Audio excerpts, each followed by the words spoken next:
To laugh and tease me, some of my friends, and would say, do you first give them the gospel? And if they don't listen, then you pull out your gun? And I said, no.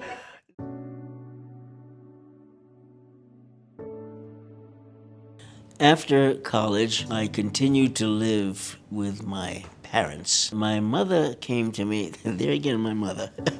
My mother came to me and she said, I've been looking in the papers. I see that there are some jobs here that require a college degree, and they say any major. So she looked at one ad that said probation officers, looking for probation officers, any college degree. So at my mother's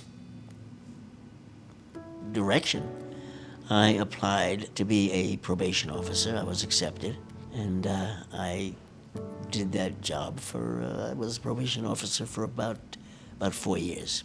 I worked at the Bronx County Court. My job was to do pre-sentence investigations. Those were investigations of people who had been convicted of crimes and were waiting to be sentenced. After working at probation for about 3 years, I told the branch chief that I wanted to move from doing pre-sentence investigations to doing supervision of probationers. And he told me no, he liked me doing the investigations. He felt like I did investigations very well. And I said, well, I'd like to try supervision. He said no. Since I wanted to do supervision of people convicted of crime, I found out that I could be a parole officer and do supervision. I applied to the New York State Division of Parole, and I was hired. And I went to work as a parole officer. After I was hired as a parole officer, I continued my desire to become a minister, an ordained minister. I met an ordained minister named Reverend Ernest Boston, and he encouraged me to leave the church that I was attending at the time and go to the AME Church. That's the African Methodist Episcopal Church. So I started attending there under the auspices of the AME Church to be ordained. I became an ordained minister and also a New York State parole officer.